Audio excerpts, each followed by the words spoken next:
નમસ્કાર, હું નરેન ભૈયા. આજે વાત કરીશું નવસારી જિલ્લાના વાંસદા ગામની. વાંસદા ગામમાં વાંસદા ગ્રામ પંચાયતના વોર્ડ ગણાતા ગાંધીનગર વિસ્તારમાં ચોમાસાના પ્રથમ જ વરસાદમાં નીચાણવાળા વિસ્તારોમાં આવેલ અંદાજે 70 જેટલા મકાનોમાં વરસાદી પાણી ઘૂસી ગયા હતા. સ્થાનિકોના જણાવ્યા મુજબ વરસાદી પાણીના નિકાલ માટે બનાવવામાં આવેલી પાકી ખુલ્લી ગટરો ખૂબ જ સાંકડી હોવાના કારણે અને સમગ્ર વિસ્તાર લગભગ એક જ લેવલ પર વસેલો હોવાથી ભારે વરસાદ દરમિયાન પાણીનો યોગ્ય નિકાલ થઈ શકતો નથી. પરિણામે વરસાદી પાણી સીધું જ ઘરોમાં ફરી વળે છે. ઘરોમાં ઘૂસી આવેલા પાણીના કારણે ગરીબ પરિવારોનો ઘરવખરીનો સામાન, અનાજ તેમજ દૈનિક ઉપયોગની અનેક વસ્તુઓને ભારે નુકસાન થયું છે. અનેક પરિવારોને આર્થિક ફટકો સહન કરવાનો વારો પણ આવ્યો છે. અને લોકોનો આક્ષેપ છે કે ગાંધીનગર વિસ્તારમાં વર્ષોથી વરસાદી પાણી ભરાવાની સમસ્યા યથાવત છે. વરસાદ બાદ લાંબા સમય સુધી પાણી ભરાઈ રહેતા મચ્છરોનો ઉપદ્રવ વધે છે અને રોગચાળો ફાટી નીકળવાનો ભય પણ સતત રહે છે.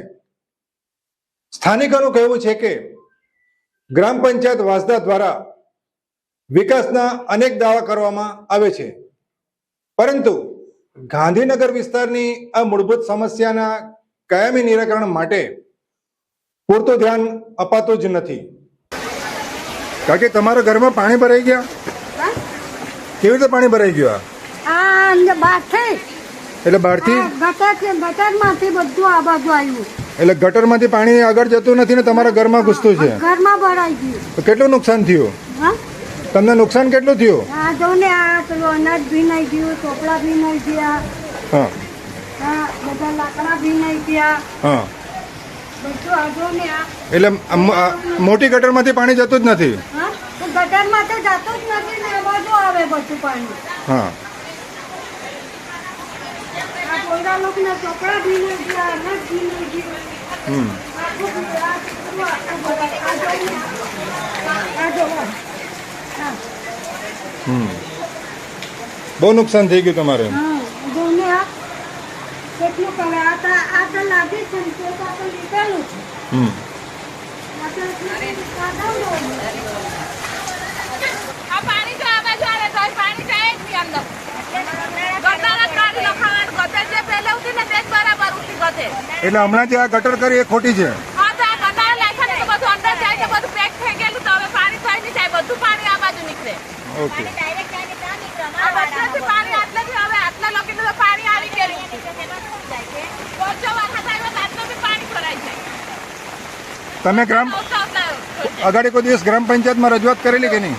અગાડી એટલે ત્યારે પાણી ભરાતું જ કાં ઊંધું જેટલું. એટલે આ લોકોએ નાણાંમાં ફેરફાર કર્યો ને આ પ્રોબ્લેમ ઊભો થયો? ના, ગટર બી એટલી મોટી ઉઠી તો હવે નાલી કરી નાખી ગટર બી. હા. એટલી મોટી ગટર ઉઠી હવે જરાક અમથી ગટર બાંધી દીધી તો બધે પાણી ભરાય હવે. તો વરસાદી પાણીના યોગ્ય નિકાલ માટે વિશાળ ગટરો, અસરકારક ડ્રેનેજ વ્યવસ્થા અને નીચાણવાળા વિસ્તારમાં તાત્કાલિક રાહત તથા લાંબા ગાળાના આયોજનની માંગ કરી છે. હવે જોવાનું એ રહેશે કે વાંસદા ગ્રામ પંચાયતના સરપંચ શ્રી, આ વોર્ડના ચૂંટાયેલા સભ્ય અને સંબંધિત તંત્ર આ ગરીબ પરિવારોને વર્ષો જૂની સમસ્યાનો કાયમી ઉકેલ લાવવા માટે ક્યારે અને કેવી કાર્યવાહી કરે છે.